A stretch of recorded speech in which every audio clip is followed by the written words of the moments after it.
ስለ ጸጋ ምንነት ነው የምንነጋገረው። ጸጋ በሚለው ቃል ላይ ብዙ ፓኬጅ ነው ያለው በውስጡ። ጸጋ የሚለውን ቃል በአዲስ ኪዳን ውስጥ በጣም መረዳት ያለብን ነገር ነው። ስለዚህ ከዮሐንስ ወንጌል ምዕራፍ 1 ላይ ነው የምንጀምረው። የጸጋን ምንነትና ስቴፕ በስቴፕ ደረጃ በደረጃ እናየዋለን። መጀመሪያ ዛሬ ማነበው ቃል ምዕራፍ 1 ቁጥር 14 ላይ ያለውን ነው። ኢየሱስ ጌታ ነው።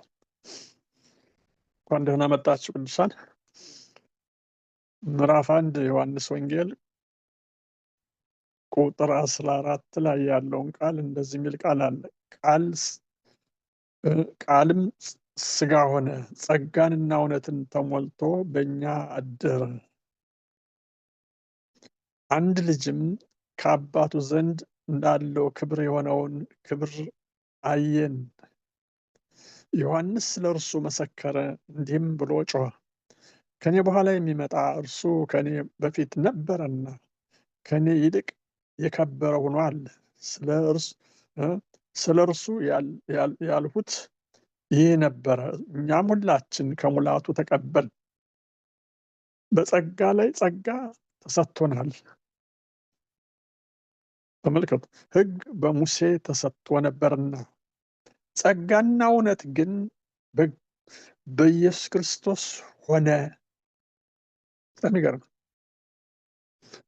መቼም ቢሆን እግዚአብሔርን ያየው አንድስ እንኳ የለም፣ በአባቱ እቅፍ ያለ አንድ ልጁ እርሱ ተረከው። ይሄ ነው እንግዲህ መነሻ ማድረገው። ሉል ሆይ እናመሰግንሃለን ስለዚህ ቃል። የቃልን ምስጢር አሁንም የፍቹን አብራለን። በሚኖረን ጊዜ ሁሉ አንተ ክበርበት። መንፈስ ቅዱስ አንተ ካረዳህ ምንም ማድረግ አንችልም። የመንፈስ ቅዱስ ሕልውና በመካከላችን ይሆን። በመንፈስ የተጻፈውን ቃል መንፈስ ቅዱስ ብቻ ሲያበራ ነው። ደህንነትን ለአንተ ሰጠው፣ ጉባኤውን ለአንተ ሰጠው። በምን እናገረውና የተጠንቅቀን በማስተዋል እንድናገር መንፈስ ቅዱስ ጋር ያዳርገን። ቀሪ ጊዜያችን ተረከብ በጌታ በኢየሱስ ክርስቶስ። እንግዲህ ተመልከቱ ቅዱሳን፣ እንደገና ወደ ደህንነት ትምህርት እንዳትወስደን እንዳትሉ። ይሄ በጣም መሰረታዊ ብዙ ነገር ያለበት ፓኬጅ ያለበት ክፍል ነው። ነገሩን ሳይው ዝም ብዬ በጣም እና ወደ መጀመሪያውኑ ራሱ ቃል የሆነው ማን ነው ብዬ ሳስብ ያው ክርስቶስ ነው። ነገሮችን ሁሉ ከጸጋ ጋር ሲያያይዛቸው ከሕግ ጋር እያወዳደረ ነው ያመጣው። ሕግ በሙሴ ተሰጠ ይልና ይሄ ደግሞ ጸጋ ደግሞ በክርስቶስ ይላል። ራሱን ደግሞ ክርስቶስን ጸጋ ነው ይለዋል። በሌላ በኩል በጣም ይገርማል። እሱ ራሱ ጸጋ ነው፣ ክርስቶስ ራሱ። ይሄ ቃል እኮ የሆነው ማን ነው? በመጀመሪያ ቃል ነበር የሚለው ላይ በመጀመሪያ ቃል ነበር፣ ቃልም በእግዚአብሔር ዘንድ ነበር የተባለው ማን ነው? ራሱ ክርስቶስ አይደለ? ስለዚህ ቃል እኮ ነው ሥጋ ሆነ የሚለው፣ ጸጋና እውነትን ተሞልቶ በእኛ አደረ የሚለው። ስለዚህ ራሱ ሕግን እንዲሻር ያደረገው ክርስቶስ አይደለ በመካከላችን ያደረው። ስለዚህ ፓኬጁ ነገር ሁሉ የጸጋ ነገር ያለ በማን ውስጥ ነው ብዬ ሳስብ ክርስቶስ ራሱ ጸጋ ስለሆነ በክርስቶስ ውስጥ ነው ያለው። ስለዚህ ክርስቶስን ስናይ በክርስቶስ ውስጥ ያሉ ብዙ ነገሮች አሉ ብያሱ። አሁን ጸጋ ብለን ብንዘረዝራቸው ብዙ ነገሮች ናቸው እዛ ውስጥ ያሉት። የባህሪው ተካፋይ ሲያደርገን በባህሪ ውስጥ የምናገኛቸው ነገሮች በሙሉ ጸጋ ናቸው፣ ነፃ ስጦታ የሆኑት። ክርስቶስ ግን መስቀል ላይ ዋጋ የከፈለበት እሱ ግን ለሰዎች በነፃ ዳግም በመወለድ የምናገኛቸው ማለት ነው። ይሄ በጣም የሚደንቅ ነገር ነው። ስለዚህ ይህንን ጸጋ ነው ከኛ ጋር የተካፈለው፣ በሰው ልጅ ጋር የተካፈለው። ይህን ጸጋ ነው ይዞ ያደረው በእኛ ውስጥ። ስለዚህ በሰው መካከል ያደረው ማለት ነው። ዮሐንስ ይህንን ነው የመሰከረለት ዮሐንስ። እና በጣም የሚገርመው ታች ዝቅ ብሎ የተናገረው ቃል አንድ ቃል አለ። በጣም ይገርማል። እኛ ሁላችን ይላል ከሙላቱ ተቀብለናል ይላል። በጸጋ ላይ ጸጋን ተሰጥቶናል የሚል ጋር ከሙላቱ ነው ተቀብለናል። ያንን ሙላት ተቀብለናል። አሁን ተቀብለናል። እሺ፣ ሕግ በማን ተሰጥቶ ነበር? በሙሴ ተሰጥቶ ነበርና ይላል። ሕግ በሙሴ ነው የተሰጠው። ጸጋ ግን በማን ነው የተሰጠው? በክርስቶስ ነው። ጸጋና እውነት ግን በኢየሱስ ክርስቶስ ሆነ ይላል። ጸጋና እውነት ግን በኢየሱስ ክርስቶስ ነው የሆነው። ይሄ እውነት የሆነው እውነት መንገድ ህይወት እኔ ነኝ ብሎ የመጣው ክርስቶስ በሱ ነው የሆነው ጸጋና እውነት። አዲስ ኪዳን ልዩ የሚያደርገው ይሄ ነው እንግዲህ። ስለዚህ ህግ ብዙ ጊዜ ኃጢአትን ማሳየት እንጂ ምንም አቅም አልነበረው። ከማሳየት ውጭ ምንም ማድረግ አይችልም። የጸጋን ኪዳን ልዩ የሚያደርገው ደግሞ ሰዎች ሲድኑ የሚረዳ ኃይልና ፍቅር፣ ሰላም፣ መንፈስ ቅዱስን ሰጠን። በጣም የሚገርም ነው። ሰላምን ሰጠን፣ ደስታን ሰጠን፣ ተስፋ ያለበት። ይሄ በጣም የሚያስደንቅ ነገር ነው። ፓኬጅ ያልኳችሁ ለዚህ ነው። በዛ ውስጥ ብዙ በጸጋ ውስጥ ብዙ ውስጥ የታሸገ ነገር ነው በውስጡ ያለበት። ስለዚህ ሰው ሲድን ይሄንን ጸጋ ሲቀበል፣ ይሄን ጌታን ሲቀበል ደህንነቱም መስቀል በተፈጸመው ስራ ላይ ይፈጸማል፣ በዛ ላይ ያልቃል። ኦኬ አሁን ካለቀ በኋላ ያንን ይሄ የዳነው ደህንነቱን ወደፊት ለመፈጸም ግን የማደጎ ጉዳይ ደግሞ ሌላ ፕሮሰስ ነው። እሱን ደግሞ ስቴፕ ስቴፕ ነው የምናየው። በጣም የሚያስደንቀው አያችሁ፣ ይሄ በጣም የሚደንቅ ነው። ስለዚህ ስንድን ምንድን ነው ያደረግነው? መጀመሪያ ቃል ሰማን። ቃል ነው የሰማን፣ አመን፣ ተቀበል፣ በደሙ አጠበን፣ ቀደሰን፣ ከስራት ፈታን፣ ጨለማችን አበራለን፣ በጸጋው አዳነን። ያውን በስራ ወይም የሚያስመርጥ ነገር ኑሮን ተመርጠንም አይደለም። በምንም አይነት በዚህ ላይ ምርጫ የሚባል ነገር የለበትም። ምርጫ ከገባ በጣም አደገኛ ነው። ምርጫ ከገባ እግዚአብሔር ሰውን ያዳላል። እግዚአብሔር አንዱን ጠልቶ አንዱን ይገፋል ማለት ነው። በጣም አደገኛ ነው የሚሆነው። ምርጫ የለበትም እዚህ ውስጥ። እግዚአብሔር ያደረገው ጥሪ ነው፣ ለዓለም ሁሉ ሰው እንዲድን ለዓለም ልጁን የሰጠው ለዓለም ነው። ስለዚህ በይህንን ተቀብሎ የመዳን ሰውየው ነው የሚመርጠው። ሰውየው ነው ቃሉን ሰምቶ እሺ ማለትና አለማለት የሰውየው ምርጫ ያለው በሰው ነው። እግዚአብሔር ልጁን የሰጠው አልቀበልም እናቀበላለሁ ግን የሰው ምርጫ የለም። በእግዚአብሔር ሰውን መርጦ አንዱን አያድንም፣ አንዱን መርጦ አንዱን አይገልም። እንደዛ አይነት አምላክ አይደለም።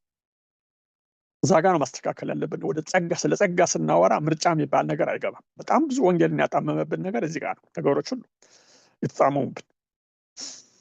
ስለዚህ ተመልከቱ፣ ይሄ ነው እንግዲህ የመዳኑ ምስጢር እዛ ጋር ነው። ስለዚህ ወደዚህ መዳን ከመጣን ደህንነቱ ላይ የፈጸመው ስራ ክርስቶስ በፈጸመው ስራ ከሆነ የዳን ነው። አሁን የኛ ድርሻ ምንድን ነው ከተባለ በሰው ለመዳን ሰማን፣ ቃሉን አመን፣ ተቀበል፣ ዳን። መስቀል ላይ በተፈጸመው ስራ ዳን። በዚህ ላይ ምንም ያጋጨን ነገር የለም። ምንም የኛ ድርሻ፣ የኛ መልካም ስራ፣ የኛ ክራይቴሪያ ምንም ነገር የለበትም በመዳን ውስጥ። ሁላችንም የዳን ነው በጸጋው ነው፣ በእምነት ነው። ኢየሱስ ጌታ ነው። በዚህ ምንም ሰው ጋር አንዱ ከአንዱ አይጋጭም። ታዲያ ከዳን በኋላ ምንድን ነው የምናደርገው ነው? ሰው ከዳነ በኋላ ይሄን ጸጋ፣ በዚህ ጸጋ ድነናል። ከዳን በኋላ ጸጋችንን እንዴት እያደረግነው የምንኖረው? እዛ ጋ ነው እንግዲህ ሚስጥሩ። አሁን ስለ መዳን ሲናገር ቅድም እንዳልኩት ይሄ ጸጋ ተገልጧል። ይሄ ጸጋ የተገለጠውን ጸጋ በዛው ይናገርና አንድ ቃል ኤፌሶን ላይ ላነብ። እንደዚህ የሚል ቃል አለ ኤፌሶን ምዕራፍ 2 ላይ በጣም የሚያስደንቅ ቃል። በመዳን ላይ እኛ ምንም ነገር እንዳልጨመር ሁሉ ጊዜ የምንጠቅሰው ቃል ነው። በመዳን ላይ ከምን ውስጥ እንደወጣን ሁላችን የምናውቀው ቃል ነው። ያው በበደላችን በኃጢአታችን ሙታን እንደነበር በእርሱ በዚህ ዓለም እንዳለው ኑሮ በማይታዘዙት ልጆች ላይ እንደሚሰራ መንፈስ አለቃ እንደሆነው በአየር ላይ ስልጣን እንዳለው ነው የሚለው። አለቃ ፍቃድ በፊት ተመላለሳችሁ ነው የሚለው። ስለዚህ በእነዚህ ልጆች መካከል እኛ ሁላችን ደግሞ የስጋችንን ፈቃድ የልቦናችንም ፈቃድ እያደረግን በስጋችን ምኞት በፊት እንኖር ነበር፣ እንደ ሌሎችም ደግሞ ከፍጥረታችን የቁጣ ልጆች ነበር ነው የሚለው። ነገር ግን እግዚአብሔር በምሕረቱ ብዛት ባለጠጋ ስለሆነ ከወደደን ከትልቅ ፍቅሩ የተነሳ በበደላችን ሙታን በሆን ጊዜ ከክርስቶስ ጋር ሕይወት ሰጠን። አሁን እዚህ ጋር ምርጫ ምንም የለም። በጸጋው ድናችኋል ነው። ኢየሱስ ጌታ። በሚመጣው ዘመንም በክርስቶስ ኢየሱስ ለኛ ባለው ቸርነት ከሁሉ የሚበልጠውን የጸጋውን ባለጸግነት ያሳይ ዘንድ ከእርሱ ጋር አስነሳን ይላል። አስነሳን ቢገርም ነው። በክርስቶስ ኢየሱስ በሰማያዊ ስፍራ ከእርሱ ጋር አስቀመጠን። ዋው! በሰማያዊ ስፍራ። አዎ፣ ጸጋው በእምነት አድኗቸዋል። ይህም የእግዚአብሔር ስጦታ ነው እንጂ ከእናንተ አይደለም፣ ማንም እንዳይመካ በስራ አይደለም ማለት። እንግዲህ የሰው ድርሻ በዚህ ውስጥ ምንም ነገር እንደሌለበት የነበርንበትን የቀደመውን ነገር በምን ህይወት እንደነበርን ካሳየን በኋላ ከዛ እንዴት እንዳወጣን፣ እንዴት በእምነት እንደዳን ነው፣ እንዴት በጸጋ እንደዳን ነው ያን ክፍል የሚናገረው። እንዲያውም የክፍል በደንብ ስናጠናው ስለ ሁለት አይነት ሰው፣ ስለ ዳነ ሰውና ስላልዳነ ሰው ነው በደንብ አድርጎ የሚናገረው ክፍል። ተመልከቱ ቅዱሳን፣ የጸጋውን ጉልበት ተመልከቱ። ጸጋ እንደዚህ ነው የሚያደርገው። ይህን ጸጋ ነው የተቀበልነው። ክርስቶስ የመጣበት ዓላማ ይሄ ነው። ስለ ጸጋና እውነትን ተሞልቶ በእኛ መካከል ያደረበት ዓላማ ይሄ ነው። ወደዚህ ምድር የመጣበት ዓላማ ይሄ ነው፣ ለማዳን ነው ሰዎችን። ታዲያ ምርጫ አለ ወይ በዚህ ውስጥ ነው? አሁን ሌላው አርስቱ ሳልገባ ከዳን በኋላ የምንሰራውን ስራ በሚቀጥለው ሳምንት ነው የምናየው። አሁን በዚህ ላይ አልነጋገር። አሁን በዚህ ላይ የሰው መመረጥ የሚባል ነገር አለ ወይ ነው። እግዚአብሔር ሰውን መርጦ ያድናል ወይ ነው። የት ላይ ነው እግዚአብሔር ሰውን መርጦ አዳነ የሚለው? የእግዚአብሔር ጸጋ። ስለዚህ እንዲያውም እዚሁ ላይ እዚሁ ዮሐንስ ወንጌል ላይ ስመለስ እንደገና ምዕራፍ 1 ቁጥር 11 እና 13 ላይ እንደዚህ የሚል ቃል አለ። የእርሱ ወደ ሆኑት መጣ፣ የገዛ ወገኖች አልተቀበሉትም። ለተቀበሉት ግን በስሙ ለሚያምኑ ለእነርሱ የእግዚአብሔር ልጆች የሆኑ ዘንድ ስልጣን ሰጣቸው። እነርሱም ከእግዚአብሔር ተወለዱ እንጂ ከደም ወይም ከስጋ ፈቃድ ወይም ከወንድ ፈቃድ አልተወለዱም ነው። አሁን ማን ነው? ለተቀበሉት ነው። ወደ ገዛ ወገኖቹ ነው መጀመሪያ የመጣው። ስላልተቀበሉት ግን አልዳኑም። ለተቀበሉት ነው። አያችሁ፣ አሁን መቀበል የሚለው ላይ ነው ምስጢሩ ያልኩት። ለዚህ ነው ምንቀበለው እኛ ነን፣ ምንገፋውም እኛ ነን። እግዚአብሔር ይህን ታላቅ መዳን ምንገፋው እኛ ነን። እግዚአብሔር ጥሪ ነው ያደረገው፣ ልጁን ነው የሰጠው። ፈጽሞ ፕሪደስቲኔሽን የሚባል ወይም ምርጫ የሚባል ነገር መጽሐፍ ላይ የለም። ሰውን በምርጫ ዳነ የሚባል ነገር የለም። አያችሁ፣ እዚህ ጋር ከሳተ ይሄ በምርጫ ነው ሰው የዳነው የሚለው ነገር ሲስት ነው ወደኋላ ሌላ ውስጥ እንደ ሌላ ሁለተኛው ስቴፕ ላይ ሰው ከዳነ አይጠፋም ወደሚለው ነገር ውስጥ ሰዎች የሚገቡት የገቡትም ለዚህ ነው። መጀመሪያው ሰው ለደህንነት አይመረጥም፣ መጽሐፍ የለም። ተመርጦ ዳነ የሚል መጽሐፍ ቅዱስ ላይ ስለሌለ ነው አሁን እየተነጋገርን ያለ። ለመዳን የሰውየው ድርሻ ነው። መስማት፣ እምነት ከመስማት ነው። መስማት የእግዚአብሔርን ቃል። ስለዚህ ሰው በልቡ አምኖ በአፉ ቢመሰክር እንደሚድን ነው ሮሜ ላይ የሚነግረን። ምዕራፍ 10 ቁጥር 9 እና 10 ላይ በደንብ አድርጎ ነው የሚያስቀምጠው። ስለዚህ መስማት እዚህ የሚተናገረው ይህንን ነው። ዳግም ለመወለድ ምን ማድረግ ነው? ወደ ገዛ ወገኖች መጣ፣ አልተቀበሉትም። ለተቀበሉት ግን በቃ ግልጽ ያለ ከሆነ መጽሐፋችን ለተቀበሉት ነው የሚለው። አያችሁ፣ እሺ ብሎ ለተቀበሉት ግን ከስጋና ከደም እንዳውም አልተወለዱም ነው የሚለው። ከመንፈስ ተወልደው የልጅነት ስልጣን እንዳገኙ ነው የሚናገረው። ስለዚህ መቀበልና አለመቀበል የሰው ድርሻ ነው። ይህን ጸጋ መቀበል ግን የኛ ድርሻ ነው። ስለዚህ ጸጋው አዳነን ስንል በመቀበል ላይም ሰው ድርሻ አለበት ያልኩ ነው። መቀበልና አለመቀበል ሰው ድርሻ አለው። እምብኝ ብሎ መግፋት ይችላል። እሺ ብሎ አሁን ለምሳሌ የሃይማኖት ሰዎች ዘግተው ይዘው አሁን እስላሞች አሁን ሳውዲ አረቢያ ዘግተው ከያዙበት እንዴት አድርጎ ነው የሚገባው? እግዚአብሔር እንዴት አድርጎ ነው እዛ ቦታ የሚገባው? ለምን? የራሳቸው እንትን አለ። ቡዲዝሙን ዘግቶ ቦታውን ያዘበት እንዴት አድርጎ ይግባሽ? ያንን ደርምሶ እግዚአብሔር መግባት አይችልም ነው። የራሳችን እምነት አለን ብለው የራሳችን ሃይማኖት አለን ብለው ተዘጉ። ምንም ማድረግ አይችልም። እግዚአብሔር ተጋፍቶ የሚገባ አምላክ አይደለም። መምረጥማ ቢሆን ኖሮ እዛም ቦታ መርጦ ያድን ነበር። እዛም ቦታ ቤተክርስቲያን መኖር ነበረበት። ወንጌል በተሰበከበት ቦታ ነው ሰዎች ሰምተው ለካ ጌታ ኢየሱስ ለኛ ነው የመጣው ብለው የዳኑት። ለዚህ ነው ወንጌል መሰበክ ያለበት ወደ ዓለም ሁሉ ሂዱ የተባለው። ይሄ ወንጌል እንዳይሰበክ ሽባ የሚያደርግ ትምህርት፣ ፕሪደስቲኔሽን የሚባል ትምህርት፣ ወንጌላዊ በዓለም ላይ እንዳይኖር ያደረገ ትምህርት ነው። አደገኛ ነው። የተመረጠውማ ራሱ ይመጣል። ተወዛት ኦኬ። አሁን እኮ ነፍሳት ጥሪ የሚባል ነገር ቤተክርስቲያን ውስጥ ቀርቷል። የለም የለም የለም። ወንጌላዊ ኦፊሱ ተዘግቷል ነው የምላችሁ። ደጋግሜ ነው የምናገረው። ለምን የለም? አይ እሱ ራሱ የተመረጠው ራሱ ይመጣል የሚል ትምህርት ውስጥ ነው የተገባው። መጽሐፍ ቅዱሳዊ ግን አይደለም። ወደ ዓለም ሁሉ ሂዱ ወንጌልን ስበኩ ነው ለፍጥረት። መጽሐፉ ትእዛዙ የታላቁ ተልእኮ እሱ ነው። መልኩን ቀይሮብን መጣ። አንድ ግለሰብ የመጣ ትምህርት ቤተክርስቲያንን በቃ ነቀርሳ ሆኖ ሽባ አደረጋት። ወንጌል ደግሞ የሚናገረው ይሄን ነው። እንግዲህ ስለ ጸጋ ካወራን ጸጋ ይሄንን ነው የሚናገረው። ይህን ጸጋ የማዳን ጸጋ ተገልጧል። አንድ ቦታ አንብቤ ሀሳብ እንድትሰጡ እሰጣለሁ ለእናንተ። ቲቶ ላይ የሚናገር ቃል አለ። ስለዚህ ስለተገለጠው ጸጋ ሁላችን የምናውቀው ቃል ነው። ምዕራፍ 2 ቁጥር 11 ላይ ነው የሚናገረው። ይህም ጸጋ በጣም ይገርማል። ኢየሱስ ጌታ ነው በነገር ሁሉ። ሃሌሉያ። እንደዚህ ይላል፣ ሰዎችን ሁሉ የሚያድን የእግዚአብሔር ጸጋ ተገልጧልና። ይሄ ጸጋ ማን ነው? ኢየሱስ ነው የሚናገረው። ይህም ጸጋ ኃጢአተኝነትንና ዓለማዊ ምኞትን ክደን ይላል። እዛ በኋላ አሁን ኃጢአተኛትን ዓለማዊ ምኞትን ክደን እያለ የሚናገረው ስለዛ አይደለም። አሁን ልገባ የፈለኩት ሰዎችን ሁሉ የሚያድን የእግዚአብሔር ጸጋ ተገልጧል። ሰዎችን ሁሉ ነው የሚለው፣ ሁሉን ነው የሚለው። የተወሰኑ ሰዎችን አላለም ነው ቃል። ፕሪደስቲኔሽን የተወሰኑ ሰዎችን፣ ክርስቶስ የመጣው ለተወሰኑ ሰዎች ነው፣ ለተመረጡት ነው የሚል ነው። መጽሐፍ ደግሞ ዓለምን ሁሉ ለማዳን ነው ክርስቶስ የመጣው ነው። ጥሪው ለዓለም ነው። ሰዎች እምቢኝ ስላሉ ይጠፋሉ እንጂ ምርት። ለዚህ እኮ ነው ፍርድ የሚኖረው።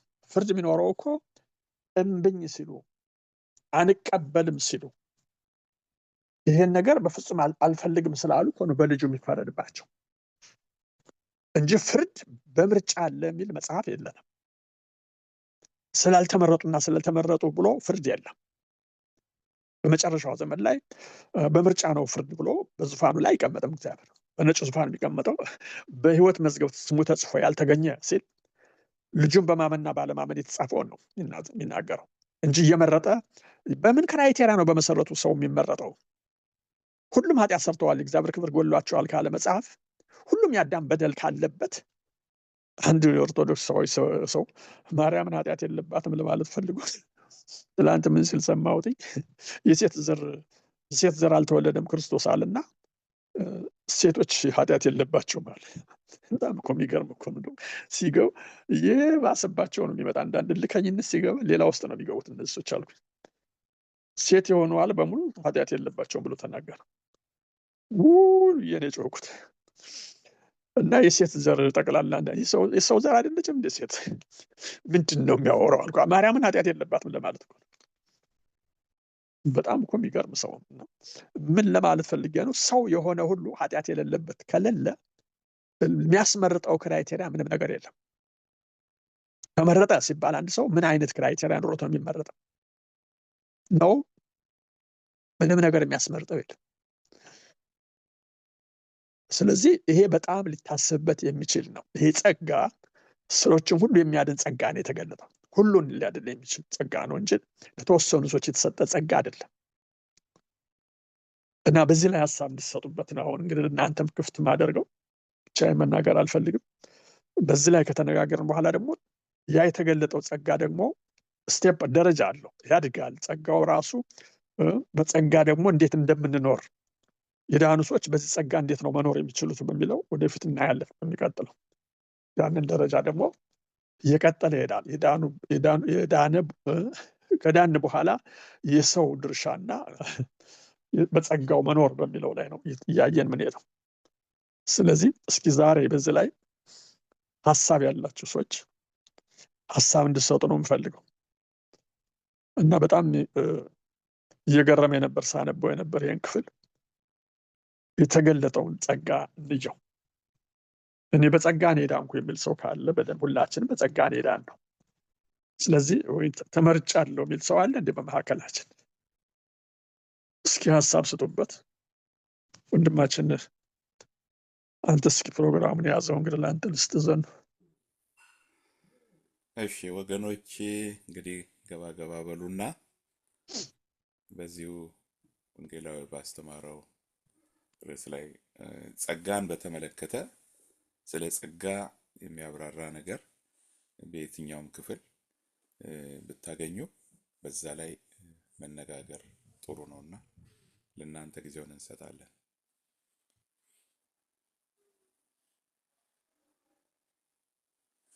የሐሰት አስተማሪዎች ስለ ጸጋ ያላቸው ዴፊኒሽን አለ።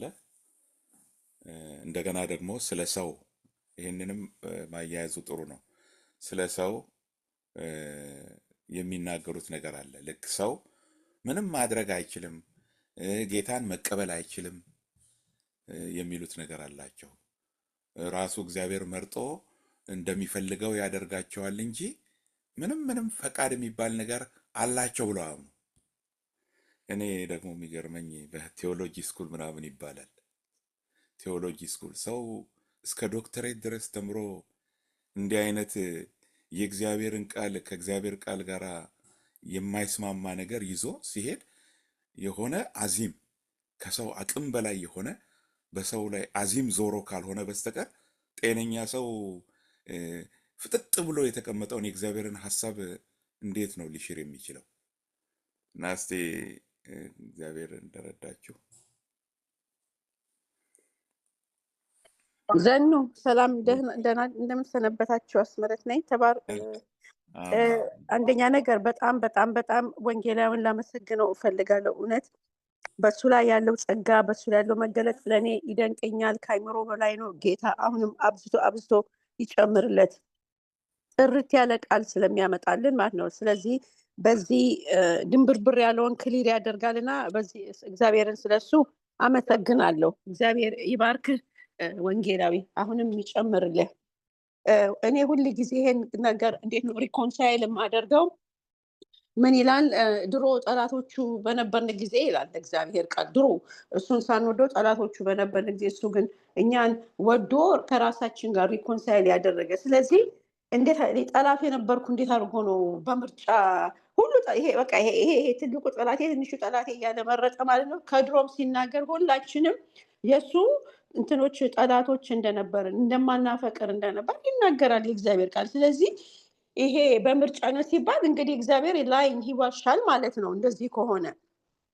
ስለዚህ ይሄ ሰው ለምን ታዲያ ወደ ዓለም ሁሉ ሂዱ ብሎ ያስተማርኳችሁን ስበኩ በስሜ በአብ ወልድ መንፈስ ቅዱስ እያጠመቃችሁ ሲል ኢየሱስ ሂዱ ወደ ዓለም ሁሉ ሲል ሁሉም ይሄ ይስማ ነው። ያልሰሙትስ እንዴት ሊድኑ ይችላሉ የሚለውም ሌላ ቦታም ጋር ተጽፏል። መስማት አለባቸው ለመዳን። ዋናው ግን መቀበልና ለመቀበል ነው። እኛም ሁላችንም እዚህ ስንመጣ ራሳችን እስቲ እንፈትሽ። በጣም ወንጌል ተቃዋሚዎች፣ አሸዋፊዎች የነበር ልንሆን እንችላለን። ተከራካሪዎች፣ የኔ ሃይማኖት ብለን ሁላችንም ድቅድቅ ያለ ጨለማ ውስጥ የነበርን ሰዎች ነን። ሁላችንም በኃጢአት ሞት የሚገባን ሰዎች ነበርን። አሁንም እንኳን ይቅርና ጌታ ጋር መጥተን ሳይሆን ጌታ ጋር ከመጣንም በኋላ እግዚአብሔርን ኢየሱስን ለምንድን ነው የምንወደው? ግማሾቻችን ስለሚያደርግልን ነው፣ ግማሾቻችን እውነት ወደነው ነው። ስለዚህ ከኛ የሆነ አንድ ነገር የለም። there is nothing good about me የነበረ የመረጠኝ ክርስቶስ ተመሰከረልኝ፣ ሰማሁ፣ ተቀበልኩ፣ ዳንኩ በጸጋው። አሁንም ጸጋው ላይ ፎከስ፣ አሁንም በጸጋው ነው የምንኖረው። ጸጋው ግን እንደፈለግን ኃጢአት እንድንሰራና እንደፈለግን የስጋን ምኞት እያደረግን ልንኖር አይደለም። እሱም ሌላ ቦታ ተጽፏል። በፍርሃትና በመንቀጥቀጥ ድነታችሁን ፈጽሙ የሚልም ተጽፏል ማለት ነው።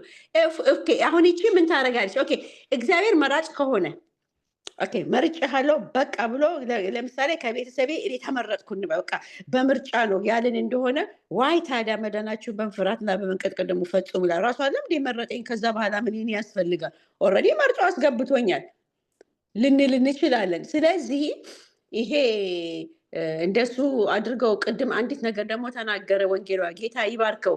በቤተ ክርስቲያን ጥሪ ቀርቷል። ቤተ ክርስቲያን በቃ ምን ይላሉ?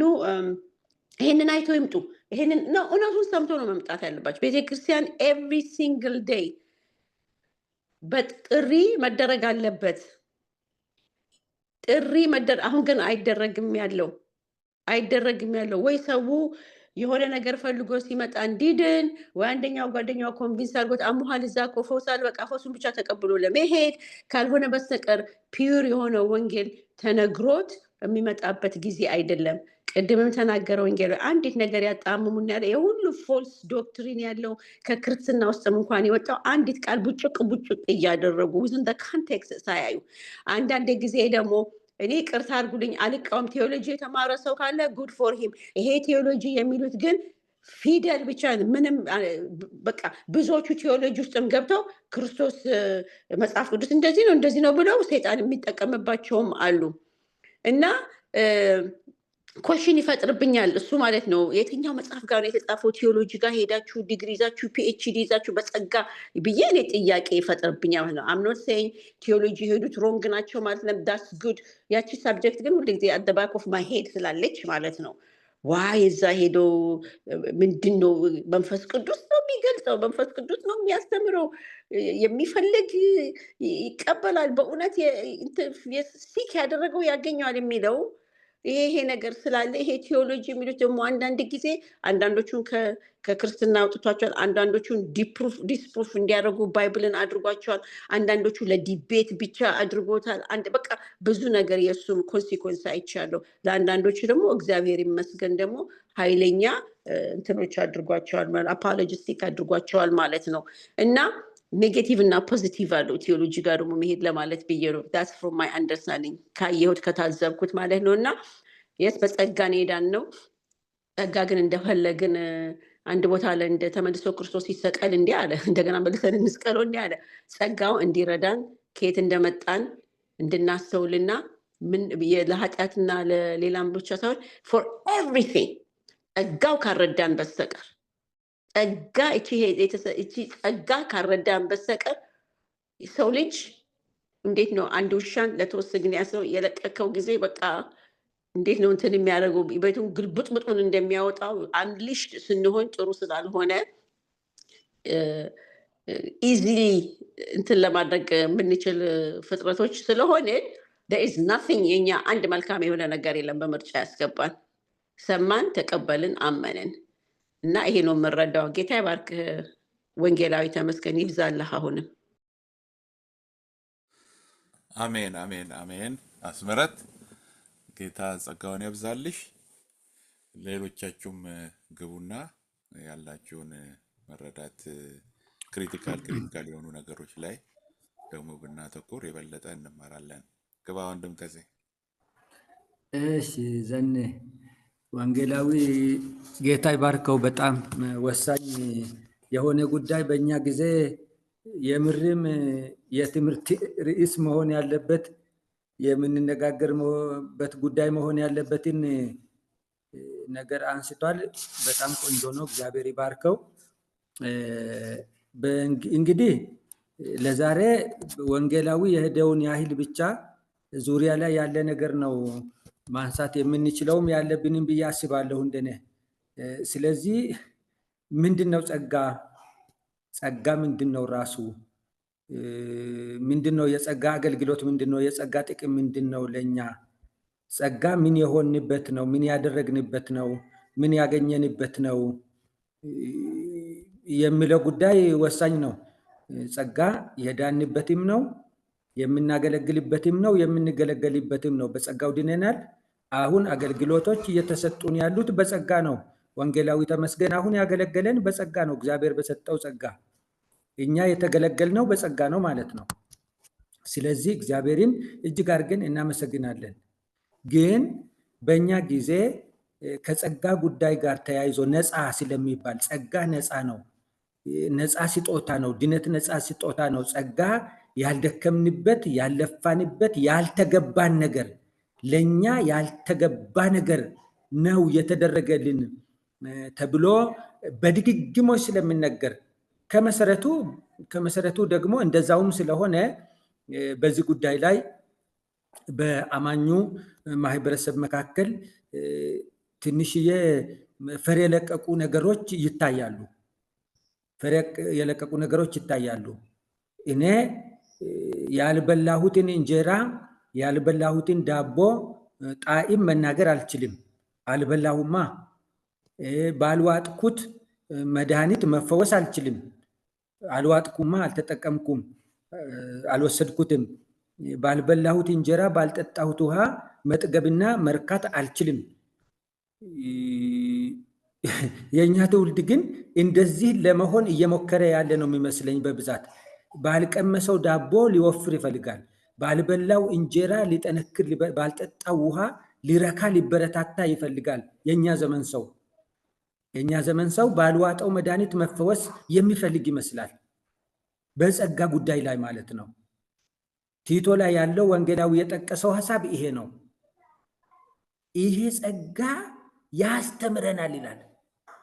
ሰዎችን ሁሉ የሚያድን ጸጋ ተገልጧል ካለ በኋላ ያ ጸጋ ራሱ ያስተምራል ይላል። ኃጢአተኝነትን፣ ዓለማዊን ምኞት ክደን የተባረከውን ተስፋችንን እየጠበቅን በአሁኑ ዘመን እንድንኖር ያስተምረናል ይላል። አስተማሪ ነው ማለት ነው። እንዴት እንደምንተው፣ ኃጢአተኝነትን እንዴት እንደምንክድ፣ ዓለማዊ ምኞትን እንዴት እንደምንክድ ያስተምረናል። እኛ ደግሞ ትምህርቱን ተቀብለን ኃጢአተኝነትን እንክዳለን፣ ዓለማዊን ምኞት እንክዳለን። ምን እያደረግን ነው ማለት ነው? በላን፣ ጠጣን፣ የተዘጋጀልንን መድኃኒት ዋጥ ነው፣ የተዘጋጀልንን መርፌ ተወጋ ነው፣ ታከምን። ቀዶ ጥገና አስፈልጎ ከሆነ ቀዶ ጥገና ተደረገ፣ ከዛ ተፈወስን ማለት ነው እንጂ እጅ በማራገብ በመወራጨት ብቻ ጸጋ እያለ ሊፈወስ ሊድን የሚፈልግ ነው ምድሪቱን ያጥለቀለቀው። ይሄ ከፍተኛ የሆነ ኪሳራ ነው። ምንድነው? ባልተገባ መንገድ መጠበቅ ነው ይሄ። አሁን ብዙዎች በጸጋው በእግዚአብሔር ተአምራት የሚደረገው በጸጋ ስለሆነ፣ ድንቅ የሚደረገው በጸጋ ስለሆነ፣ በስጦታ ስለሆነ ያልሰሩበትን ያልደከሙበትን ሀብት ሊያገኙ ሲወራጩ ነው የሚውሉት።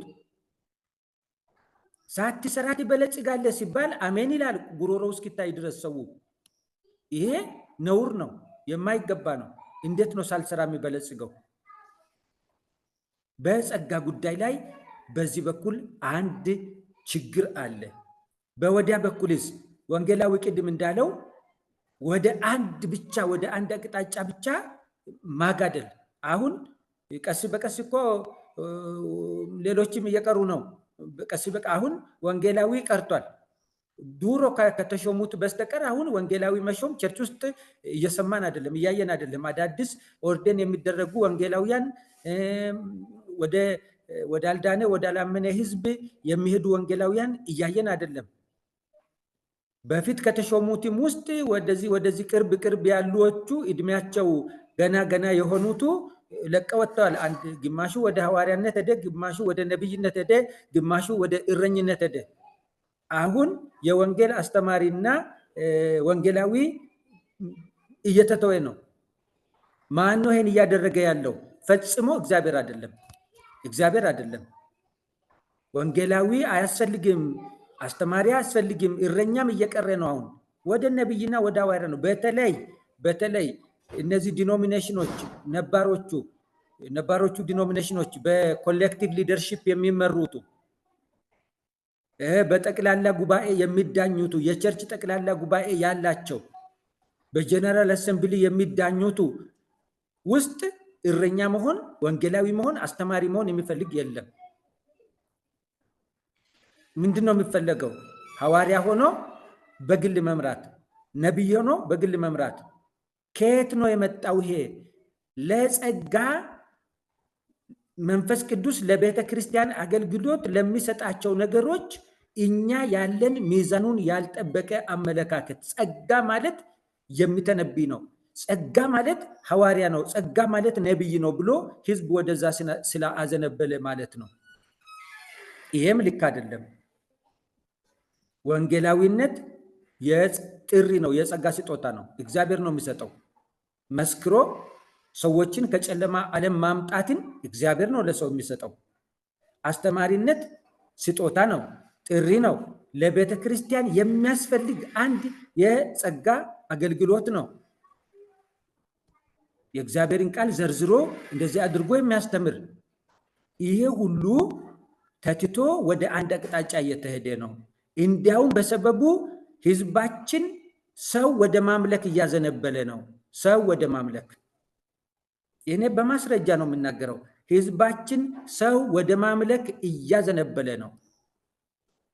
በፊት ይሄ ግሬት ኮሚሽን የሚያሳየው ጂሰስ ፊልም በየገጠሩ ሲታይ በነበረ ጊዜ እዚያ ፊልም ያለው ሰውዬ ዋናው አክተሩ እንደ ኢየሱስ ሆኖ የሰራው በቃ ኢየሱስ ነው ተብሎ ታምኖ ነበረ። ኢየሱስ ራሱ ነው ተብሎ የብዙ ሰዎች ቤት ውስጥ የዚህ ሰውዬ ፎቶ ነበረ። መኝታቸው አካባቢ፣ ሳሎናቸው ውስጥ፣ ይሄ ቢፌያቸው ላይ ይለጥፋሉ ሰዎች። አሁን የነ እዩ ጩፋ፣ የነ መሰረት ታየ፣ የነ ምናምን ፎቶግራፍ በየሰው መኝታ፣ በየሰው መኪና በር ላይ፣ በየሰው ሳሎን እንትን ላይ ይለጠፋል። ምንድነው ነገሩ? ምንድነው ነገሩ? ሰው መመለክ ጀምሯል። በጸጋ ስም፣ በጸጋ ስም ሰው መመለክ ጀምሯል። ከዚህ ነገር መውጣት መቻል አለባት ቤተ ክርስቲያን።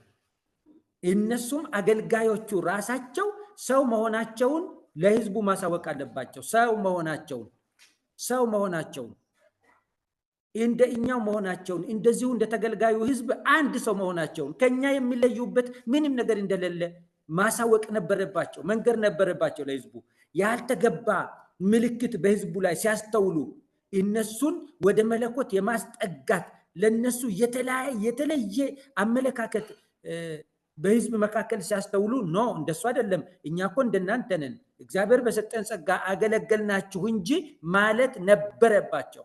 እያንዳንዳቸው ፎቶቸው በየሰው ቤት እንደሚለጠፍ ያውቃሉ። አንድ ቃል አልተነፈሱም። ፎቶቸውን በየሰው መኪና ላይ እያዩ ነው የሚያልፉት። አንድም ቃል አልተነፈሱም። አንድም ቃል ይሄ እኮ አይገባም አላሉ። ምንድነው ምክንያታቸው? እኛን ወዳችሁ ነው ወይስ ለእኛ ፎቶ መንፈሳዊ ትርጉም ሰጣችሁ ነው ብሎ ለማረም አልሞከሩም አንዳቸው።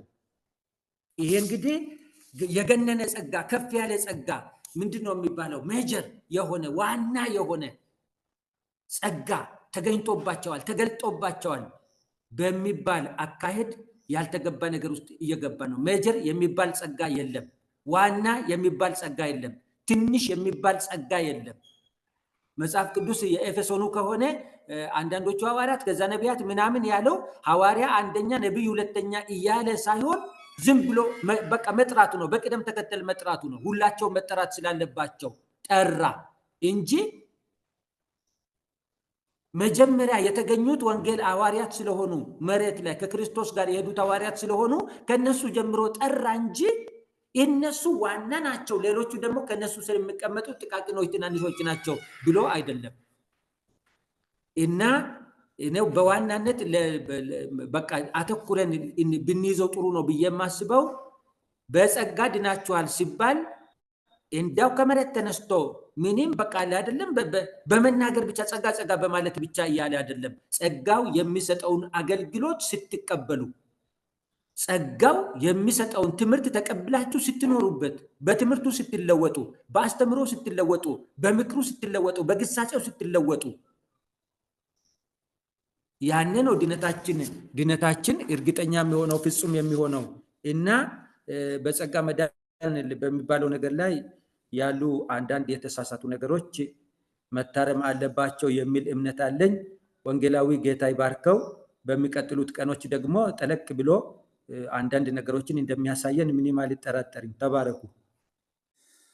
አሜን አሜን። ወንድም ተሴ ጌታ ጸጋውን ያብዛልህ። ጥሩ ማብራሪያ ነው። ሌሎቻችሁም ግቡና የተለያዩ ነገሮች አሉ በዚህ ጉዳይ እነሱ የሚናገሩት ነገሮች የሚጠቅሷቸው ጥቅሶች አሉ። አሁን ለምሳሌ እዚህ ቻቱ ላይ ያደረኳቸውን ይጠቅሳሉ እና ግን የእግዚአብሔር ቃል ሙሉ ሐሳብ ካልተያዘ በስተቀር አይሆንም። ሙሉ ሐሳብ ደግሞ የእግዚአብሔር ቃል እንዳንል እነሱ ራሳቸው ሙሉ ሐሳብ እንደያዙ ነው ራሳቸው የሚቆጥሩ እና ስለዚህ በጣም አስቸጋሪ ነው ማለት ነው። ግን እውነተኛ የሆኑ የእግዚአብሔር ሰዎች ሙሉውን የእግዚአብሔርን ሐሳብ ይዘው ከዛ ተጨምቆ የሚወጣው እሱ ትክክለኛ ነው የሚሆነው ማለት ነው። ግቡና እግዚአብሔር ያስረዳችሁን ነገር አሳዩን።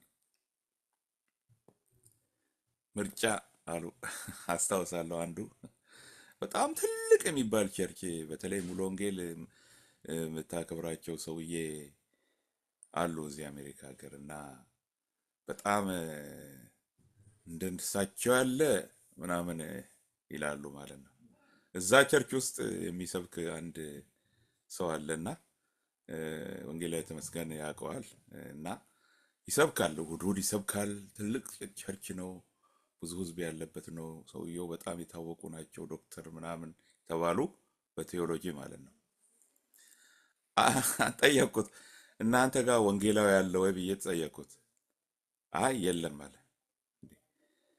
ታዲያ እንዴት ነው ወንጌል የሚሰበከው? ወንጌል የሚሰብክ ሰው የሚያስተባብር ሰው ከሌለ ብዬ አልኩት። የግድ እኔ አለ እኔ የመስበክ ስጦታ የለኝም ወንጌልን አለኝ። እሺ አልኩት። እና ሌላው ደግሞ አለ ያው ራሱ እግዚአብሔር የሚድኑትን ስለሚያውቅ የግድ እኮ የኛ መስበክ የግድ አይደለም አለ። እንዲህ አይነት እውር ነው እንግዲህ እዛ ቸርች እሑድ ዕለት የሚሰብከው። ቤሪያ ላይም ራሱ እንደ መሪ ሆኖ የሚሰብክ ሰው ነበረ አውቀዋለሁ። እና በግልም በስራም አብረን ሰርተን እንገናኛለን። እንደዛ አለ። ከዛ አልተግባባንም። የእግዚአብሔርን ቃል ነገርኩት። ከዛ ውጭ ምን ማድረግ ይችላለሁ? ተውኩ ማለት ነው። እንዲህ አይነት ሰዎች አሉ እና በጣም አደገኛ ነው ማለት ነው። አንዱም ደግሞ እንደዚሁ ፓስተር ነው እና እኔ የቤተ ክርስቲያን ሽማግሌዎች ሰብሳቢ ሆኜ ስናገለግል እሱም ራሱ ለካ ይሄ ሲወርድ ሲዋረድ ከጥንት ይዞ የመጣው ከአጥቢያው ኢትዮጵያ ከነበረበት እሱን ነው የሚያራምደው እና አልተግባባንም። ያው ኋላ ተለያየን ማለት ነው። እሱም እንትን ያለው ተበተነ፣ እሱም ሀገር ለቆ ሄደ እና እንዲህ አይነት ነገር አብ ከሳበው በቀር ወደ እኔ ሊመጣ የሚችል ማንም የለም ብሏል አለ። ታዲያ አብ እንዴት ነው የሳበው ለሚለው ግን መጽሐፍ ቅዱሳችን ግልጽ የሆነ መልእክት ያስቀምጥልናል። ዮሐንስ ወንጌል ምዕራፍ 6 ላይ ቁጥር 44 የላከኝ አብ ከሳበው በቀር ወደ እኔ ሊመጣ የሚችል የለም ብሎ እኔም በመጨረሻው ቀን አስነሳዋለሁ ካለ በኋላ 45 ላይ ሁሉም ከእግዚአብሔር የተማሩ ይሆናሉ ተብሎ በነቢያት ተጽፏል። እንግዲህ ከአብ የተሰማ የተማረም ሁሉ ወደ እኔ ይመጣል። ታዲያ እምነት ከመስማት ነው፣ መስማትም በእግዚአብሔር ቃል ነው እየተባለ የሚነገረው ለዚህ አይደለ? እና ሐዋርያው ጳውሎስ ከጌታ የተማሩ ስለሆኑ ያንን ነው አብራርተው እንደገና የጻፉት። እምነት ከመስማት ነው እንደዚህ እንደዚህ እያሉ የሚናገሩት። ጌታ ኢየሱስ ይኸው ተናግሯል። ሁሉም ከእግዚአብሔር የተማሩ ይሆናሉ ተብሎ በነቢያት ተጽፏል። እንግዲህ ከአብ የሰማ የተማረም ሁሉ ወደ እኔ ይመጣል። ስለዚህ የአብ ወደ ኢየሱስ ክርስቶስ ሰዎችን አሳሳቡ በወንጌል ነው ማለት ነው። በወንጌል ነው የሚጠራው ሰዎችን እና ይሄ ግልጽ የሆነ የእግዚአብሔር ቃል እያለ ብዙ እንትን ይላሉ ማለት ነው። እና አንዴ ፕሮግራምድ ከሆኑ ዲስኬትድ ሆነዋል። በቃ የያዘነውን አለቅም አይነት ነገር ነው የሚመስሉት። እና ሌሎቻችሁም እስቲ ግቡና በዚህ ጉዳይ በጸጋ ጉዳይ ፈልጉ፣ ዲፋይን አድርጉት። ጸጋ ማለት ምን ማለት ነው? እነሱ ከዛ ነው የሚጀምሩት። ጸጋ ማለት ብለው ይጀምራሉ። ዲፋይን አድርገው ነው የሚጀምሩት። ሰው ምንም አይነት በቃ አቅም የሌለው ፈቃድ ጌታን የመቀበል አቅም የሌለው አድርገው ነው የሚያስቀምጡት። ነው እንዴ? እንደዛ ነው እንዴ? አቅም የሌለውን ታዲያ አቅም ባይኖረው ታዲያ እውነትም ስጋ ለእግዚአብሔር መገዛት ተስኖታል። አቅም የሌለውን ታዲያ የእግዚአብሔር ቃል ለምንድን ነው? የእግዚአብሔር ቃል እንደ እሳት ድንጋዩንም እንደሚያደቅቅ መዶሻ ነው የተባለው። የእግዚአብሔር ቃል ሕያው ነው፣ የሚሰራ ነው፣ የሰውን የልብ ሐሳብና ስሜት ይመረምራል ተብሎ የተጻፈው ለምንድን ነው?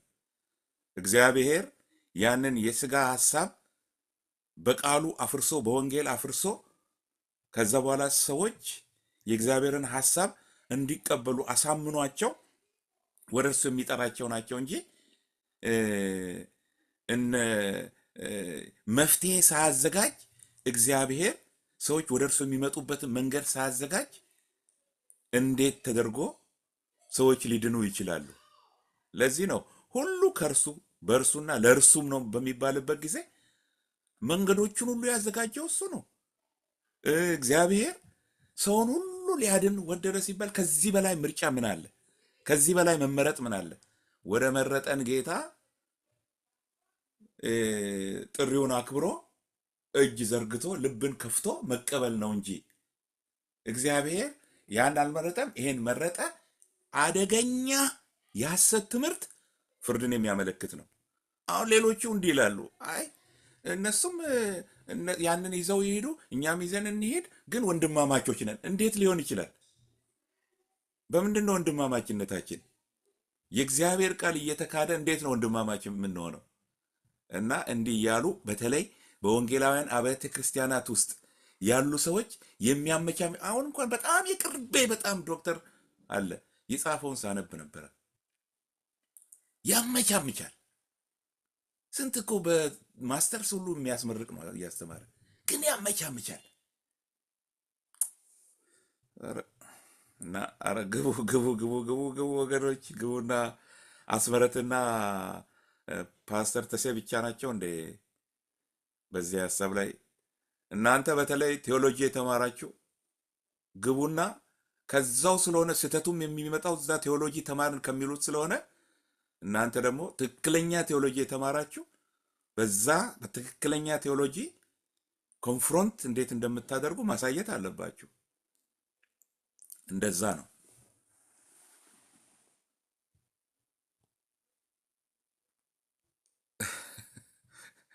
ወንጌላዊ ተመስገን እንግዲህ ወይ ተጠቀልለው ፓስተር ተሴሽ ግባ ያኔ ወይ እንደ መሰለ አሁን ያነሳው ሐሳብ በጣም ቆንጆ ሆኖ ብዙ ሰዎች ለነዚህ ለቴዎሎጂያን ሁሉንም ነገር ሰጥተው ዝም ከማለታቸው የተነሳ ነው ችግሮች የተፈጠሩት። ቴዎሎጂ እኮ ማለት ዘርፍ ያለው ጥናት ማለት ነው። ቤታችን ቁጭ ብለን መጽሐፍ ቅዱስን በመንፈስ ቅዱስ እርዳታ ጥግ ድረስ ማጥናት እንችላለን። በዚህ ጉዳይ ፊት ለመቆም የሚያስፈልገው የቴዎሎጂ ዕውቀት ሳይሆን የመጽሐፍ ቅዱስ ዕውቀት ነው። መጽሐፍ ቅዱስን ማወቅ እግዚአብሔር፣ ሰው፣ ጽድቅ፣ ቅድስና፣ ኃጢአት፣ ቤተ ክርስቲያን፣ የዘላለም ሕይወት በእነዚህ ስህተት አስተምሮ፣ እውነተኛ አስተምሮ በእነዚህ ነገሮች ላይ መካከለኛ ግንዛቤ ያገኘ ሰው እምነቱን መከላከል ይችላል። እያሳቱን ያሉት እነሱ ናቸው። ለምሳሌ የነ ካልቪን ትምህርት የነንትና ትምህርት የምንለው እኮ አንድ ሰውዬ አጠናሁት ገባኝ ብሎ ይዞት ወደ መድረክ የወጣው ሐሳብ ነው። እሱ በዛ መንገድ ጫና እንዳደረገ ሁሉ እንደ ጎላ ብሎ ቦልድ ሆኖ አንድ እውነተኛ ሐሳብ ይዞ ሳያመቻምች አንድ ሰው ብቅ ብልና በዛ መንገድ ላይ በፍጹም ግልጽነት ቀጥ ብሎ ቢሄድ ተከታዮችን ማፍራት ይጀምራል። ሰሚዎችን ማፍራት ይጀምራል። አሁን የኛ ሰዎች ምንድናቸው? ምንድነው እያደረግን ያለ ነው? እኛ በተለይ ይሄ ትልልቅ መድረክ ያላቸው ሰፊ መድረክ ያላቸው በአማኙ ማህበረሰብ ዘንድ ሰፊ ተሰሚነት ያላቸው ሰዎች ሰው አንደ ከዳነ ለዘላለም ድኗል ብሎ የሚያምኑቱ ጋር ሲሄዱ ድነታችንን አንቀማም ብለው ይመለሳሉ። ድነታችንን አንቀማም በቃ እንደ ከዳን ድነናል ብሎ ይመለሳሉ። እኛ ጋር ደግሞ እንደነ ሙሉ ወንጌል እንደነ ሌሎች ጋር ደግሞ ሲመጡ አንደ ከዳንክ ለዘላለም ድነናል የሚባል ነገር የለም ብሎ ይሄዳሉ። ሁለት ይሆናል አንድ ሰውዬ ማለት ነው። እዛም ሲሄድ ሌላ፣ እዚህ ሲመጣ ሌላ። እንግዲህ ይሄ ሰውዬ ቴዎሎጂያን ነው። የቴዎሎጂ ማስተር ያለው የቴዎሎጂ ፒኤችዲ ያለው ምናምን የሚባሉ ሰዎች ናቸው።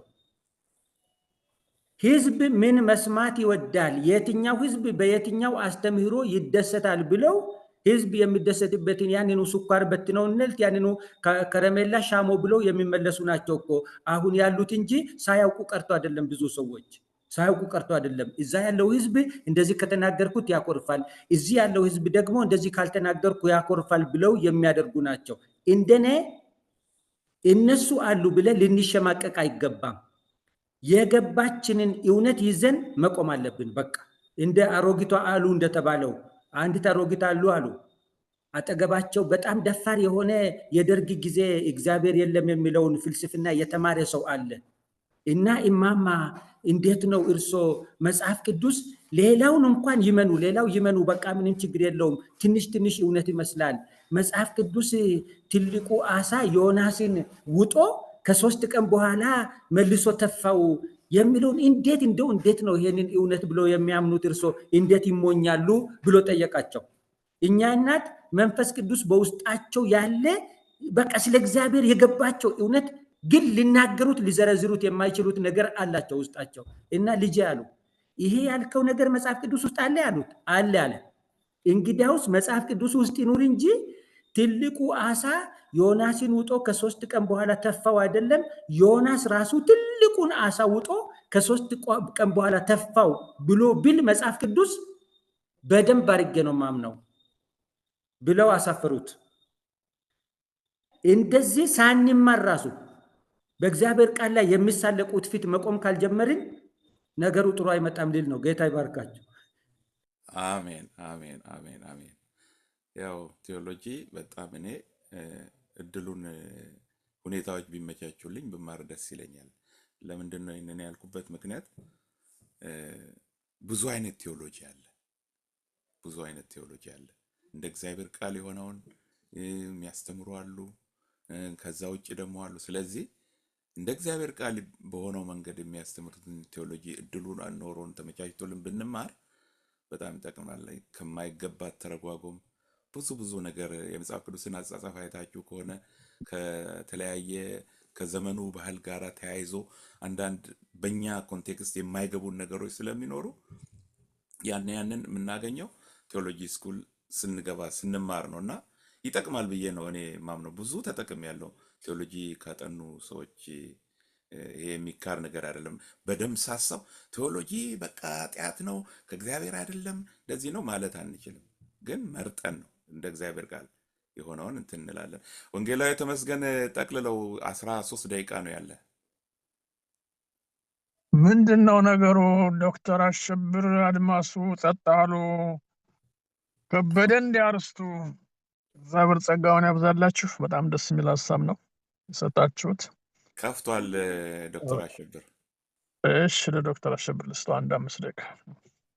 አይ ሶሪ ዘኔ ያው እድሉን ሰፋ እናርግ ብለን ነው ብዙዎች የሚወያዩ ሰዎች እንዲገቡ። ያው ጊዜው የሚያጥርም ከሆነ ያው የሚቀጥለው ላይ እንገናኛለን በሚል ሀሳብ ነው አሁን ማድመጡ ላይ ነው የተኮርኩት። እሺ ወንጌላዊ ተመስገን ያዘጋጀህልን የውይይት ርዕስ በጣም አስፈላጊ ነው። ስለ ጸጋ ጉዳይ በሚገባ እኛ ራሳችን በደንብ ተወያይተን ተረድተን ለሌሎችም ደግሞ ልናካፍል የምንችለውን መሰረታዊ ትክክለኛውን የሆነ ዕውቀት ማግኘት አለብን። እንዳላችሁት ለጸጋ የተለያየ ትርጓሜ እየተሰጠ አንዳንድ ጊዜ ጸጋ የሚለውንም ቃል አቢዩዝ ይደረጋል።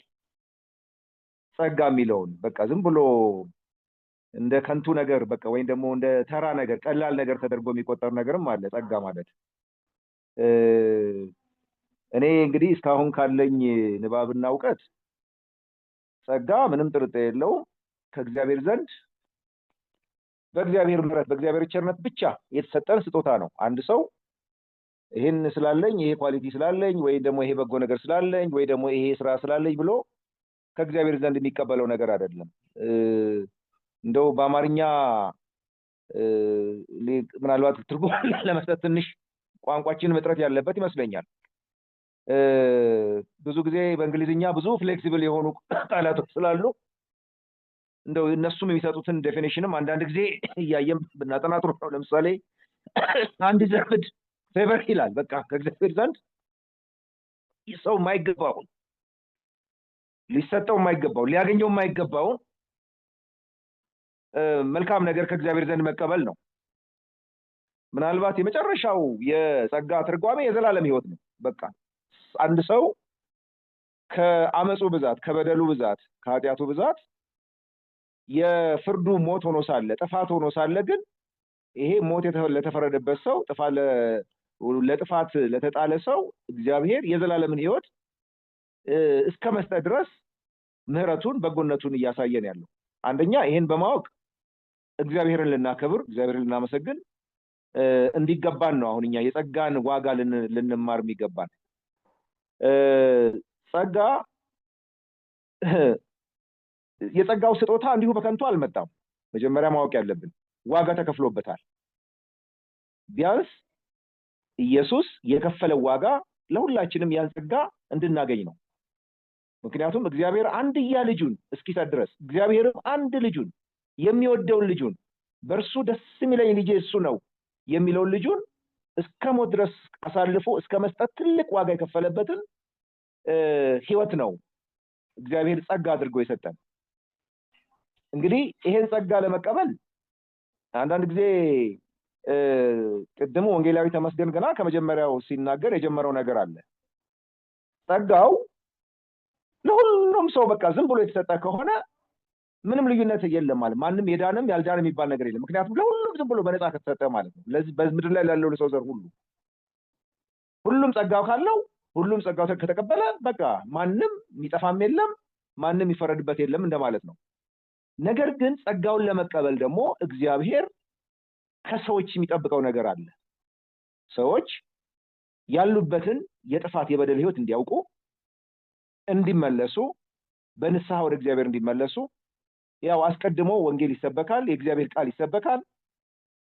ይህንን የወንጌልን እውነት ሰምተው ተጸጽተው ልባቸው ተነክቶ ወደ እግዚአብሔር ለመመለስ በንስሐ ሕይወታቸውን ለማስተካከል የማስተካከል እርምጃ ለሚወስዱ ሰዎች ነው ይሄ የዘላለም ሕይወት ስጦታ የተዘጋጀው እንጂ እንደፈለገ እየፈነጠዘ ኃጢአቱን እየሰራ እየተጨማለቀ ለሚኖረው ሁሉ በቃ ጸጋ ነፃ ስጦታ ነው ለሁሉም ተሰጥቷል እንዲህ የሚል እንደው ዝም ብሎ ከንቱ አይነት ትምህርትም አይደለም። ምክንያቱም ለመለወጥ የተዘጋጁ ሰዎች ናቸው። የእግዚአብሔርን ድምፅ የሰሙ ቃሉን የሰሙ እግዚአብሔርን ያከበሩ እግዚአብሔርን ተረድተው ማለት ነው ያሉበትን የሕይወታቸውን ክፋትና የበደላቸውን ጥልቀት አይተው ያዘኑ የተጸጸቱ በቃ ከዚህ በኋላ ወደ እግዚአብሔር ተመልሼ እግዚአብሔርን ፈቃድ እየተከተልኩ መኖር ፈልጋለሁ ብሎ ለወሰኑ ሰዎች ነው ይሄ የጸጋ ስጦታው የሚደርሳቸው። እንግዲህ ስጦታውን ለመቀበል ቢያንስ እግዚአብሔርን ቃል መስማት፣ በንስሐ ወደ እግዚአብሔር መመለስ፣ በእምነት እግዚአብሔርን መከተል፣ እግዚአብሔር የሚያዘውን ነገር መስማት፣ ራስን ማስተካከል ይሄ ያስፈልጋል። ይሄ ማለት ደግሞ ለጸጋ ስጦታው የሚከፈል ገንዘብም አይደለም ዋጋም አይደለም። አንዳንድ ጊዜ መረዳት ያለብን ነገር ይሄ ነው። ከኛ የሚጠበቅ ነገር አለ ማለት እኛ ለጸጋው የሰጠነው የከፈልነው ዋጋ የሆነ ገንዘብ ከፍለን ወይ ዋጋ ከፍለን ነው ጸጋውን ያገኘነው የሚያስብል ነገርም አይደለም። ለምሳሌ አንድ ሰው 1 ሚሊዮን ብር ይሰጣልና ሄደ ባንክ አካውንት ክፈት ቢባል እኔ ሄጄ ባንክ አካውንት ስለከፈልኩ ነው 1 ሚሊዮን ብር ያገኘሁት የሚል ድምዳሜ ውስጥ አይገባም። ያንን ስጦታውን ለመቀበል የሚያስፈልገውን ዝግጅት ግን አንድ ሰው ሊነገረው ይገባል። አሁን እኛ ለጸጋ ስጦታውን ለመቀበል የዘላለም ሕይወትን ለመቀበል የሚነገር ነገር አለ። ለምሳሌ በልጁ በኢየሱስ ክርስቶስ ያመኑ ነው። ምክንያቱም በልጁ ያመኑትን ነው የዘላለም ሕይወት እንዲኖራቸው እግዚአብሔር ያዘጋጀው ያቀደው። በልጁ ማመን ደግሞ ምን ማለት ነው? ኢየሱስ መጥቶ ንስሐ ግቡ እያለ ነው መስበክ የጀመረው። ንስሐ ግቡ ምን ማለት ነው ብለን ደግሞ እንጠይቅ። ኃጢአተኛ በደለኛ መንገዱን ይተው፣ ክፋቱን ይተው፣ ወደ መልካም ነገር ይመለስ፣ እግዚአብሔርን ወደ መፍራት ሕይወት ይመለስ እያለ ነው ኢየሱስ የሚያስተምረው ስብከቱ። እንግዲህ የኢየሱስ ስብከት ምንሰማ ከሆነ አንዳንድ ሰዎች ምናልባት ኢየሱስ የሚናገረው የሚያዘው ነገር ሁሉ ላይ ጥባቸው ይችላል። ለምሳሌ ሊከተለኝ የሚወድ ራሱን ይካድ ሲል ማን ደስ ብሎት እንደሚከተል አላውቅም ኢየሱስን። ከዛ በተረፈ ግን ራሱን ሳይክድ እንዲሁ ብቻ ማለት ነው በነፃ የተገኘ ዳቦ አለ ኢንጆይ እናርግ እያለ ዝም ብሎ ነፃነቷን ብቻ የሚፈልግ ሰው ካለ ማለት ነው። ግን ክርስቶስ የሚጠይቀውን እንደ እግዚአብሔር ልጆች ለመሆን ለመመላለስ በተለይ በዚህ ምድር እስካለን ድረስ ከሚገጥመን ማንኛውም የክፋት የአመፅ ጥሪና የአመፅ ቻሌንጅ ጸንተን መቆም እንዳለብን አንዳንድ ጊዜ እስከ ህይወት መስዋዕትነት ድረስ ዋጋ የሚያስከፍል ከሆነ ይሄንን ለመቀበል የተዘጋጀ ሰው ይሄንን ሁሉ ፈተና ተሸክሞ ወደ ህይወት ለመድረስ የተዘጋጀ ሰው ለእንደዚህ አይነት ሰው ነው ጸጋው የሚያድነው ማለት ነው። አለበለዚያ የሆነ ጥቅም ሳገኝ እንጂ ያደርጋለሁ የሆነ ነገር ሽሻክርብኝ ደግሞ ጠየውልቅ ምል ከሆነ ይሄ በጸጋው ድናቸዋል የሚሉት እንግዲህ እነዛ እኛ ተመርጠናል የሚሉ ናቸው። ሶፍት የሆነ ላይፍ የሚፈልጉ ሰዎች ናቸው። እግዚአብሔር ግን ለሁሉም የህይወትን እድል ሰጥቷል። ይሄን እናምናለን። ለሁሉም ሰዎች ሁሉ እንዲድኑ የሚፈልግ እግዚአብሔር እንዳለ ነው የምናውቀው። ሰዎች ሁሉ ማንም እንዲጠፋ አይፈልግም ነው የሚለው እግዚአብሔር ቃል። እንዲጠፋ አይፈልግም ማለት ሰውየው ግን በራሱ ፈቃድ እግዚአብሔርን ቃል አልቀበልም ብሎ የሚያምጽ ከሆነ ጸጋው አያስገድደውም። ወይም ደግሞ የግድ ጸጋው በራሱ ላይ ተከምሯልና በቃ አንተ ለዘላለም ድነሃል የፈለከውን ህይወት ብትኖር የሚል ትምህርትም የለም መጽሐፍ ቅዱስ ውስጥ። አሁን እንግዲህ እኔ እንደው ያው ቤዚክ የሆነውን ነገር ምንድነው ጸጋ የሚባለው ነገር ራሱ ምንድነው ብለን ያው ከመሰረቱ ዴፊኒሽን ሰጥተን መጀመሪያም እኛም ያገኘነውን ጸጋ አፕሪሺየት እናድርግ። አሁን ባለንበት ዘመን ጸጋ የውሸት መሳሪያም ስለሆነ ማለት ነው። ሰው የሌለውን ተሰጥቶኛል እግዚአብሔር በጸጋው ሰጥቶኛል እያለ ያልተሰጠውን መገለጥ እግዚአብሔር በጸጋው ሰጥቶኛል ይሄን መገለጥ እያለ እየቀባጠረ እየዋሸ ብዙዎችን እያታለለ ለራሱም እርግማን ፍርድ እያከማቸ በጸጋ ስም ማለት ነው በውሸት ጸጋ ስም ብዙዎች እያጭበረበሩ የሚኖሩበት ዘመን ላይ ነው ያለነው። ልክ ነው። አስመረትን በጣም ኢምፖርታንት ፖይንት አንስታለች። ይሄ ቲዮሎጂን በሚል ስም የመጽሐፍ ቅዱስን ቃል ገብቶ በምዕራፍ በቁጥር በመጽሐፍ በምን እንደፈለጉ ብቻ መግለጽና እንደው ጥቅሶችን ማንከባለል ስለቻሉ ብቻ የእግዚአብሔር ቃል ጥልቅ እውቀት ያላቸው እየመሰሉ ብዙዎች እንደው ያንን እነሱ የሚሄዱበትን የራሳቸውን አካሄድ እንደው ለማለት ያክል ያው አርቲዮ ነገር ተምረዋል በቲዮሎጂ ስም። ምክንያቱም ምንድነው ፈጽሞ የማይስማሙ በሃይማኖቱ ዓለም ጠላቶች ሆነው የቆሙ ግን በክርስትና ጥላ ስር ራሳቸውን በክርስትና ጥላ ያደረጉ ሁሉም የራሳቸው ቲዮሎጂ አላቸው። ቲዮሎጂ ማለት እንግዲህ በስሙ ያው ስነ መለኮት ነው የሚባለው። ስለ እግዚአብሔር ቃል እናጠናለን፣ ስለ እግዚአብሔር እናውቃለን፣ ስለ ዘላለም ሕይወት ብዙ ነገር እናውቃለን የሚሉ ናቸው። ግን የሚያስገርመው ነገር በእውነት ጉዳይ ላይ ግን አይስማሙ፣ ጠላቶች ናቸው። አንዱ አንዱን ለማፍረስ ይጣጣራል። ግን ሁለቱም ቲዮሎጂ አለን ይላሉ። አዲስ አበባ ቅድስተ ሥላሴ ኮሌጅ የሆነ ግሩፕ ገብቶ ይማራል፣ ሌላ ደግሞ የሆነ ቦታ ላይ ደግሞ ሌላ ኮሌጅ ገብቶ ይማራል። መጨረሻ ላይ የወጡ ሰዎች ግን ሲወጡ ለጦርነት የተዘጋጁ ወታደሮች ናቸው። ግን በሚያስገርም ሁኔታ ከሌላው ከተራው ምዕመን የበለጠ የመጽሐፍ ቅዱስን የማንበብ የመመርመር እድል አግኝተዋል። ግን ያገኙትን እድል ግን ያው የጎጥ ዶክትሪናቸውን ዲፌንድ ለማድረግ ነው የሚጠቀሙበት። ኢቭን እያወቁም እስከ መዋሸት ድረስ ይደርሳሉ። እያወቁ ብዙ ነገር የማየት እድል ገጥሟቸውም ራሱ ያንን ያዩትን እድል ያገኙትን ነገር እንኳን እየሸሹ ላለመቀበል ብዙ ነገር ለማንበርበር እድል አላቸው ማለት ነው። እንግዲህ በቲዮሎጂ አጭበርባሪዎችም ጭምር ነው የሚመረጡት። ዋናው መሰረቱ ግን የእግዚአብሔርን ቃል ማወቅ፣ ስነ መለኮት ማጥናት ግን በራሱ ስህተት አይደለም። ሰዎች በደንብ መማር አለባቸው፣ ማወቅ አለባቸው። ምናልባት እኛ እንደው ፎርማል የሆነ ኮሌጅ ገብተን ወይ ዲግሪውን ወይ ማስተርሱን ተከታትለናል አንበል እንጂ በክሬዲት አወር አሁን የያዝነው ጥናት ራሱ ቲዮሎጂ ነው። አሁን እየተማርን ያለነው እየመረመርን ያለነው ቲዮሎጂ ነው። ጊዜ ቢፈቅድልን የበለጠ እያሰፋን እያጠለቅን መማር የምንችለው ማለት ነው። እኔ እንግዲህ አሁን የጸጋን ጉዳይ እስቲ መጀመሪያ ጠለቅ ብለን እንወቀው። ጸጋው ምንድን ነው? ምን እየሰራ ነው ያለው? አሁን ከኛስ ምን ይጠበቃል የሚለውን ነገር እንወቅ። ከዛ በኋላ ደግሞ እግዚአብሔር በረዳን መጠን እውነተኛውን ነገር ለሌሎች የምናካፍለውን እድል እናገኛለን። ትክክለኛውን ነገር ከያዝን በኋላ ደግሞ የሌሎቹን ስህተት አምጥተን ግልጽ እያደረግን እያየን ማለት ነው። እንዴትስ በዚህ ስህተት ውስጥ የሚመላለሱ ሰዎች ትክክለኛውን ትምህርት ሊሰጣቸው ይገባል የሚለውን ነገር እናውቃለን። መጀመሪያ ለራሳችን እንወቅ።